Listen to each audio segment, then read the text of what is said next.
Alright, so this is the video for the Z mission first day, which is Fort Ranik. First things first, make sure you have a Young Heroes of Tyria book. Um, this is one of the missions for it. Uh,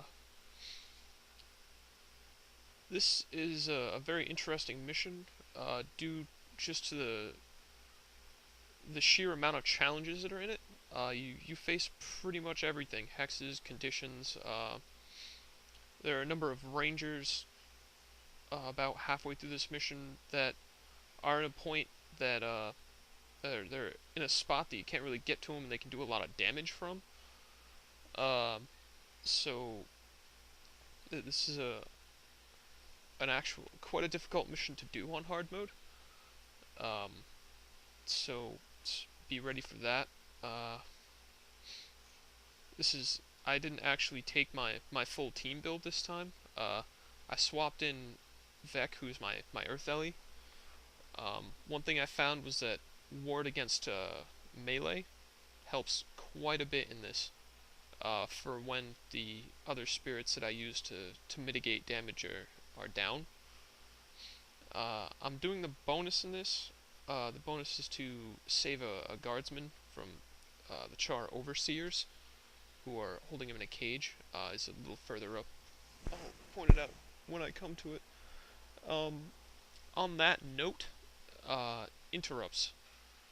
Char Overseers are healers with Shield of Judgment, and their infused health heals for a lot, so bring some form of interrupt.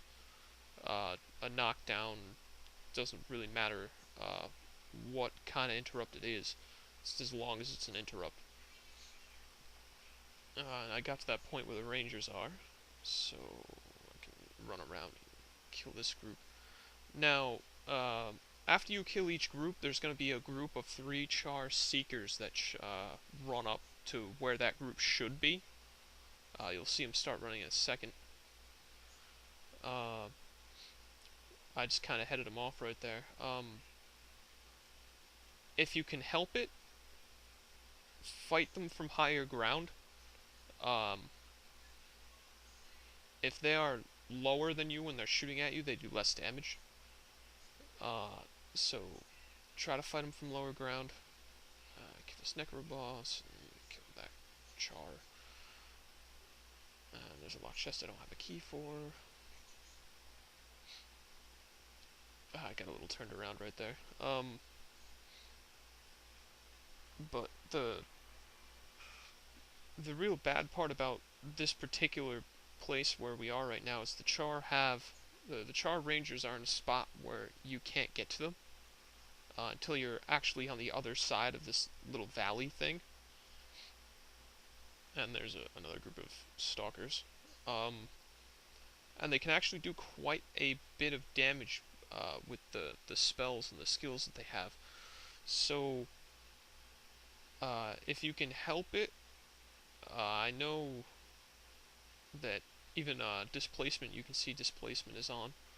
I still take damage even though I block the arrow from Ignite, the preparation that they use. So mitigation is kind of out the window at this point. It comes down to how much you can heal.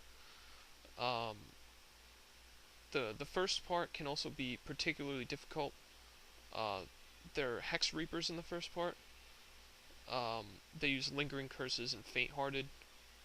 If you don't know what Lingering Curses does, it gives you a healthy gen and then reduces the effect of your healing by, I think it's like 20%. So if you could have something to rip hexes off when you go into that part, it'd be amazing. I'm doing the bonus right now, by the way. They're the Char Overseers. The form of interrupt that I went with this time is I went with a knockdown instead of an interrupt. I thought it would be more useful. Vec has Unsteady Earth, which is by far one of the coolest Earth skills ever. So that was the bonus. Here comes this group with a healer boss in it. Like all missions before the Crystal Desert, the actual uh, mobs are harder to deal with than the bosses are, because the mobs have elites, while the bosses do not. So it's actually easier to kill the bosses than it is to kill some of the mobs, the normal non-boss monsters, which is very very interesting. Oh, it's got a gold, and it's garbage. Awesome. Um, so come up here and get this ranger, and the char killing engineers. I think I need those. And wow, I died. All right. Now we're into the fun part of this mission.